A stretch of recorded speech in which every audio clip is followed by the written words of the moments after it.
اعوذ باللہ من الشیطان الرجیم بسم اللہ الرحمن الرحیم نحمدہ ونصلی علی رسولہ الکریم فاما بعد۔ محترم ناظرین، السلام علیکم ورحمۃ اللہ وبرکاتہ۔ دوستو، میرا آج کا بیان ہے ماں باپ کی خدمت کے بارے میں۔ ماں کا جو مقام ہے دوستو، وہ نبی کریم صلی اللہ علیہ وآلہ وسلم نے ایک صحابی سے کہا کہ کاش میری ماں زندہ ہوتی اور میں عصر کا نماز پڑھ رہا ہوتا اور میری ماں مجھے پکارتی کہ اے محمد، میں نماز کو چھوڑ دیتا اور اپنی امی کے پاس جاتا۔ دوستو، یہ ہمارے نبی کریم صلی اللہ علیہ وآلہ وسلم کا بیان ہے، یعنی ماں کے بارے میں۔ حضرت موسیٰ علیہ السلام نے اللہ تعالیٰ سے پوچھا، یا اللہ، جنت میں میرا ساتھی کون ہوگا؟ اللہ نے فرمایا، اے موسیٰ، جنت میں تیرا ساتھی فلاں کسائی ہے۔ موسیٰ علیہ السلام حیران ہوا کہ اس کسائی کا کون سا عمل ہے جو جنت میں میرے ساتھی ہونے کا سبب ٹھہرا۔ موسیٰ علیہ السلام اس کسائی کے پاس آیا۔ کسائی اپنے کام پہ لگا ہوا تھا، گوشت کاٹ رہا تھا، بیچ رہا تھا۔ جب کام ختم کر کے گیا تو گوشت کا ایک ٹکڑا اپنے ساتھ لایا اور موسیٰ علیہ السلام اس کے پیچھے پیچھے چل پڑا۔ کسائی اپنے گھر پہنچا۔ موسیٰ علیہ السلام نے کسائی سے اجازت چاہی اور اس کے پاس گھر میں آئے تو کسائی نے موسیٰ علیہ السلام کو بٹھا دیا، نہیں جانتا تھا کہ یہ موسیٰ علیہ السلام ہے۔ تو وہ گوشت کا جو ٹکڑا لایا تھا اسے ٹکڑے ٹکڑے کر دیا اور سالن پکانا شروع کیا۔ سالن پکایا، روٹی پکائی۔ ایک بڑھیا چارپائی پہ لیٹ رہی تھی تو اسے اٹھایا، اس کا منہ ہاتھ دھویا اور اس کے بعد یہ سالن جو پکایا تھا اس بڑھیا کو کھلانے لگا۔ وہ بڑھیا کھانا کھا رہی تھی۔ جب کھانا کھا چکی تو اشارے سے کسائی کو کہا کہ بس ہے، تو کسائی نے اس کا منہ صاف کر دیا۔ جب اسے واپس سلانے لگے تو اس بڑھیا کے منہ سے کچھ الفاظ نکلے۔ موسیٰ علیہ السلام کچھ دور بیٹھے ہوئے تھے تو موسیٰ علیہ السلام کو سنائی نہیں دیا۔ تو موسیٰ علیہ السلام نے اس کسائی سے پوچھا کہ یہ کون ہے؟ کسائی نے کہا، یہ میری والدہ ہے۔ میں اپنے قصابے سے ہر دن اس کے لیے گوشت لاتا ہوں۔ جب تک اس کو میں کھانا نہ کھلاؤں میں اپنے بچوں کو کھانا نہیں کھلاتا۔ تو موسیٰ علیہ السلام نے کہا، جب تم اسے لیٹا رہے تھے تو اس کا منہ ہل گیا اور کچھ کہہ رہی تھی۔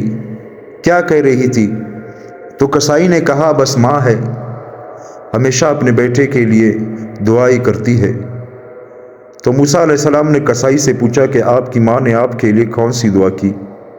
کسائی نے کہا کہ میری والدہ ہمیشہ مجھے یہ دعا کرتی ہے کہ اللہ تجھے جنت میں موسیٰ علیہ السلام کا ساتھی بنائے۔ موسیٰ علیہ السلام نے جب یہ سنا تو کسائی سے کہا کہ تیری ماں کی دعا تو کب کی قبول ہو چکی ہے۔ میں ہی موسیٰ علیہ السلام ہوں اور اللہ تعالیٰ نے مجھ سے آپ ہی کے بارے میں کہا ہے کہ جنت میں آپ کا ساتھی یہ کسائی ہوگا۔ میں آپ کا یہ عمل دیکھنے آپ کے گھر آیا کہ ایک پیغمبر کا ساتھی ایک کسائی، آخر کون سا ایسا عمل ہے جس کی وجہ سے یہ کسائی جنت میں میرا ساتھی ہوگا؟ تو میرے بھائیوں اور دوستو، ماں کی جو خدمت ہے وہ انبیاء نے کی ہے۔ اللہ تعالیٰ نے موسیٰ علیہ السلام سے فرمایا کہ موسیٰ، جب موسیٰ علیہ السلام کی والدہ فوت ہوئی تو موسیٰ علیہ السلام سے فرمایا کہ اے موسیٰ، اب یہ اپنے قدم ذرا احتیاط سے رکھنا، کیونکہ وہ دروازہ ابھی بند ہوا ہے جس دروازے سے تمہاری ماں کی دعا تمہارے خیریت کے لیے آتی تھی۔ موسیٰ علیہ السلام تو دوستو اللہ کا پیغمبر تھا، اللہ کا نبی تھا۔ یہ بات اس امت تک اس وجہ سے پہنچی کیونکہ اس امت کے جو اولاد ہے اپنے ماں باپ کو بہت دکھ دیا کرتی ہے۔ ہمیشہ جہاں جاؤ، جدھر جاؤ، سب سے پہلے یہی الفاظ، یہی قصے سننے کو ملیں گے کہ فلانے نے اپنی ماں کے ساتھ یہ کیا، فلانے نے اپنے والد کے ساتھ یہ کیا۔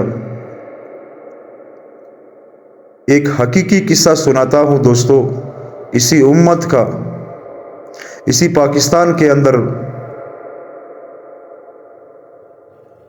ایک بوڑھے کو دل کا دورہ پڑ گیا، اٹیک ہوا اور فوت ہوا۔ تو ایک مولانا صاحب جس نے اس بوڑھے کی نماز جنازہ بھی پڑھائی، تو اس نے ایک سبزی والے سے اسی ایریے کے اسی گاؤں کا جو سبزی والا تھا اس سے پوچھا کہ اس بوڑھے کو کل تک میں نے صحت مند دیکھا اور ہمیشہ میں دیکھتا تھا کہ یہ آپ کے دکان پر بیٹھتا تھا، یہ اچانک اس کو کیا ہوا اور اس کو دل کا دورہ کیسے پڑ گیا؟ تو اس دکاندار نے مولوی صاحب سے کہا کہ مولوی صاحب، یہ بوڑھا رمضان کے مہینے میں میرے پاس آیا، روزہ تھا اس کو، تو بہت ہی کمزور تھا۔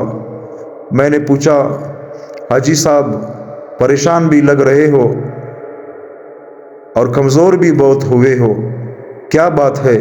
تو اس بوڑھے نے کہا کہ میں سعودی میں 40 سال تک مزدوری کرتا رہا، میری 7 بیٹیاں ہیں، 7 بیٹیوں کے بعد ایک بیٹا ہوا ہے مجھے، تو میں بہت خوش ہوا جس دن میرا بیٹا پیدا ہوا۔ تو سعودی میں ایک شیخ کے ساتھ مزدوری کرتا تھا، وہاں پر میرے ساتھ اور بھی مزدور تھے، تو میں نے اس مزدوری کے پیسوں سے اس خوشی میں کہ مجھے اللہ نے بیٹا دیا ہے 7 بیٹیوں کے بعد، سعودی میں اپنے جو میرے ساتھ اور بھی مزدور تھے ان سب مزدوروں کو دعوت دی، انہیں کھانا کھلایا۔ اس کے بعد جب میں گھر آیا تو میں نے سوچا کہ بہت ہم نے مسافری بہت کر لی، اپنے گھر سے بہت دور رہا، 7 بیٹیوں کے بعد ایک بیٹا اللہ نے دیا ہے، اب میں گھر سے باہر نہیں جاؤں گا۔ تو یہاں پہ رہنے لگا، بیٹے کی پرورش کی، بیٹا بڑا ہوا، اس کی شادی کرا دی، اس کے بچے ہوئے۔ میں نے کہا اپنے نواسوں کو دیکھ دیکھ کر میں بقایا زندگی یہاں پر گزار لوں گا اور اپنے گھر سے باہر نہیں جاؤں گا۔ تو آج مجھے بیٹے نے میرے گھر سے مجھے نکال دیا اور گالیاں دی کہ تیرا منحوس چہرہ جب میں دیکھتا ہوں تو مجھے اپنا گھر برا لگتا ہے، آج نہیں بلکہ ہر دن مجھے گالیاں دے کر گھر سے نکالتا ہے۔ تو اس وجہ سے اس کے والد کو اٹیک ہوا، دل کا دورہ پڑ گیا اور وہ فوت ہوا۔ دوستو یہ ہمارے پاکستان کا ایک سچا واقعہ ہے، اسی پاکستان کا، امت محمدی کا آج یہ حال ہے کہ ایک بیٹے کی وجہ سے والد کو دل کا دورہ پڑ رہا ہے، مائیں ذلیل ہو رہی ہے گھروں میں، بیٹیوں کے ہاتھ، بیٹوں کے ہاتھوں سے مار کھا رہی ہے۔ تو ہم پر اللہ کا غضب، اللہ کا لعنت نہیں برسے گا تو اور کیا برسے گا؟ نبی کریم صلی اللہ علیہ وآلہ وسلم نے جو پہلے میں صحابہ کچھ مسلمان ہوئے تھے، ایسے بھی صحابہ تھے جن کے والدین کافر تھے اور وہ صحابہ مسلمان تھے، تو جب ان کے خدمت کا ٹائم آتا تھا والدین کے، تو نبی کریم صلی اللہ علیہ وآلہ وسلم ان صحابہ کو اپنے والدین کے پاس بھیج دیتے اور کہتے کہ جا کر اپنے والدین کی خدمت کرو۔ اسلام تمہیں اس چیز کی اجازت دیتا ہے کہ اپنے والدین چاہے وہ کافر ہی کیوں نہ ہو، ان کی خدمت تم پر فرض ہے۔ تم جا کر اپنے والدین کی خدمت کرو، صرف ان کی ایک بات نہ مانو کہ وہ تمہیں دوبارہ کفر میں آنے کی دعوت دے، بقایا جو بھی وہ فرمائش کرے ان کی فرمائش مانو، ان کی خدمت کرو۔ میرے بھائیوں اور دوستوں، جنت میں جو مقام والدین کی خدمت کرنے والے کو ملتا ہے وہ بہت ہی بڑا مقام ہے۔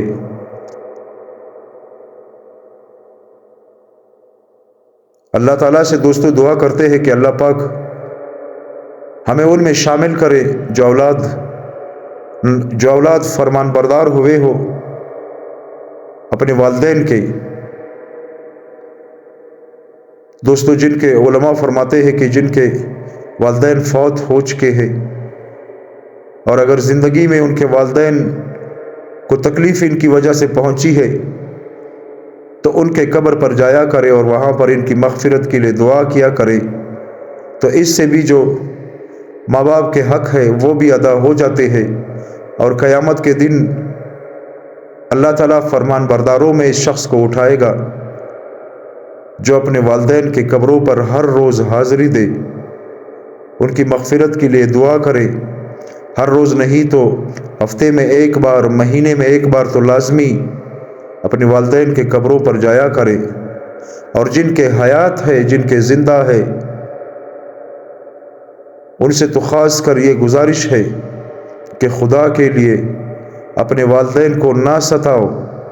خدا کی قسم، یہ جو تمہارے والدین ہے یہ تمہارے جنت بھی ہے اور تمہارے جہنم بھی ہے۔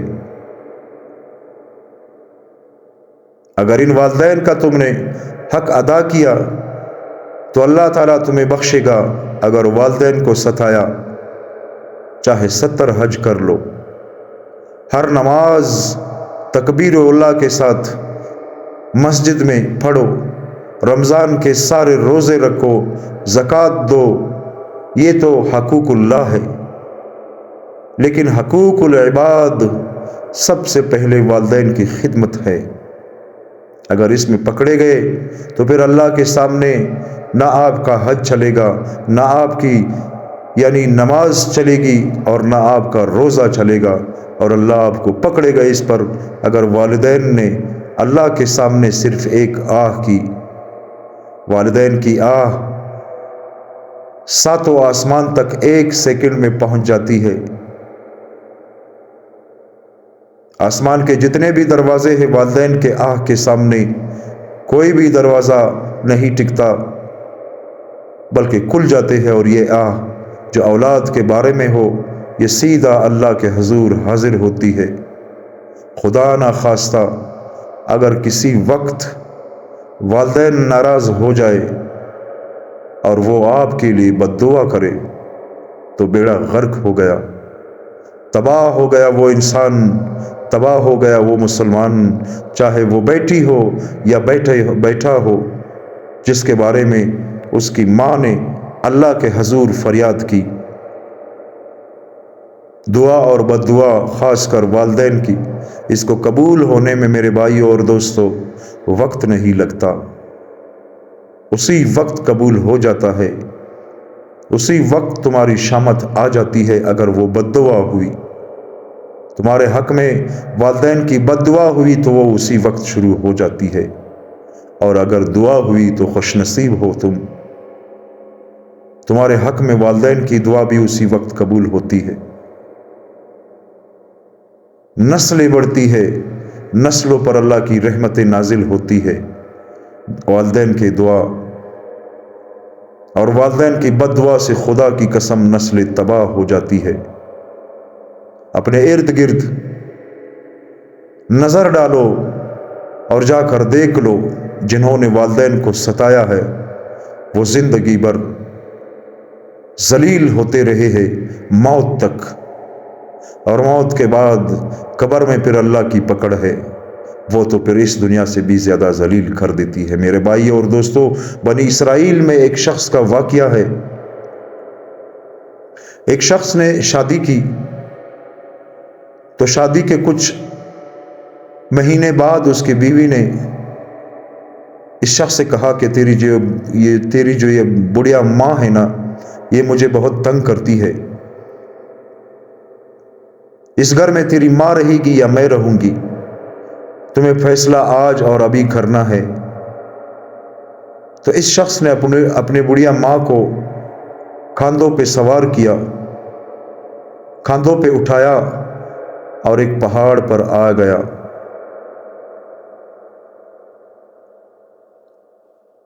اور ایک پہاڑ پر آ گیا تو والدہ سے کہا کہ والدہ، تیرے گھر میں ہونے سے میری بیوی میرے ساتھ نہیں رہے گی، بلکہ میری بیوی مجھ سے جدا ہو جائے گی اس گھر کو چھوڑ کر۔ تو اس کی والدہ نے کہا، آخر یہاں تک مجھے کیوں لائے ہو؟ تو اس نے کہا کہ اس میں اس پہاڑ کے نیچے ایک بہت گہرا کڑا ہے، اس میں میں تجھے پھینک دوں گی تاکہ میرا جان چھوٹ جائے۔ اس کی والدہ نے کہا، بیٹا تو ایک کام کر، جا کر اس کڑے میں دیکھ لے کہ اس میں کیا ہے۔ تو اس کا بیٹا نیچے کڑے میں چلا گیا تو دیکھا تو انسانوں کی ہڈیاں ہیں۔ واپس آیا، والدہ سے کہا کہ نیچے تو انسانوں کی ہڈیاں ہیں۔ تو اس کی والدہ نے کہا کہ بیٹا ہماری نسل میں یہ ہوتا آ رہا ہے، ہمیشہ ہمارے نسل میں بہت عرصے سے یہ چلا آ رہا ہے۔ بیٹا اپنے باپ کو یہاں پر پھینک دیتا ہے، اپنی ماں کو یہاں پر پھینک دیتا ہے، وہ بیٹا جب بوڑھا ہو جاتا ہے تو پھر اس کے بیٹے اس کو یہاں پر پھینک دیتے ہیں، اپنی ماں کو یہاں پر پھینک دیتے ہیں۔ اگر آج تو نے مجھے یہاں پر پھینک دیا تو کل تیری اولاد بھی تجھے یہاں پھینک کر جائے گی۔ جب بیٹے نے یہ دیکھا اور اپنی ماں کی یہ باتیں سنی تو اپنی ماں کو واپس اپنے کاندھوں پہ سوار کیا، اپنے کاندھوں پر بٹھایا اور گھر لایا، اور اپنی بیوی سے کہا کہ اس گھر میں میری ماں رہے گی یا تو رہے گی۔ اگر میرے ماں کے ساتھ بدسلوکی کی، میرے ماں کے ساتھ بدتمیزی کی تو میں اس گھر سے تمہیں نکال دوں گا۔ شریعت کے اندر دوستو سب کے اپنے اصول ہے۔ آپ کی جو بیوی ہے آپ کی جو گھر والی ہے، وہ اس پر تمہاری ماں کا خدمت فرض نہیں ہے۔ اگر وہ کرے تو یہ اس کی خوش قسمتی ہے، یہ اس کے لیے علیحدہ ایک نیکی ہے۔ اگر نہ کرے تو تم اس پر زور نہیں ڈال سکتے، وہ آپ کی والدہ ہے، آپ پر اس کا خدمت فرض ہے۔ آپ ہی اس کا خدمت کرے، اس کی ادب کرے، اس کی جو بھی خواہش ہو جائز خواہش ہو، آپ سے کوئی چیز فرمائش کرے کھانے کے لیے، پینے کے لیے، اگر آپ کے بس میں آپ کے پاس اتنی طاقت ہے تو اس کی وہ کھانے کی فرمائش پورا کرے۔ یہ جو اس کا خدمت ہے، اپنے والدین کا جو خدمت ہے، وہ اپنے بیویوں سے نہ کہے کہ ان کی خدمت تم کرو، نہیں تو میں تمہیں گھر سے نکال دوں گا۔ یہ شریعت میں صحیح نہیں ہے میرے بھائیو دوستو، اور یہ بالکل غلط ہے۔ تمہارے والدین کی خدمت تم پر فرض ہے، تمہارے بیوی پر نہیں۔ تم ہی اپنے والدین کی خدمت کرو۔ تم ان کی خدمت کرو گے تو تمہاری جو گھر والی ہے، جو بیویاں ہیں، ان کو بھی اللہ تعالیٰ ہدایت کرے گا، وہ بھی تمہارے والدین کی خدمت کریں گے۔ ہمارے جو آج کل کے حالات ہیں دوستو، جو دن بدن بگڑتے جا رہے ہیں، کس وجہ سے؟ اس وجہ سے کہ ہم اپنے والدین کو بہت ہی نیچے نظر سے دیکھتے ہیں۔ دوستو اللہ تعالیٰ سے دعا کرتے ہیں کہ اللہ تعالیٰ ہم سب کو ان باتوں پر عمل کرنے کی توفیق عطا فرمائے۔ جن کے والدین زندہ ہے، اللہ پاک ان کو توفیق عطا فرمائے کہ وہ اپنی والدین کی خدمت کرے، اور جن کے اس دنیا سے چلے گئے ہیں، اللہ سے دعا کرتے ہیں کہ ان کو اللہ پاک جنت الفردوس میں اعلیٰ مقام عطا فرمائے۔ نبی کریم صلی اللہ علیہ وآلہ وسلم پر درود بھیجا کرے میرے بھائی اور دوستو۔ درود شریف کے بہت ہی فضائل ہیں۔ اللہ سے دعا کرتے ہیں کہ اللہ پاک ہم سب کو نیک عمل کرنے کی توفیق عطا فرمائے۔ آمین ثم آمین۔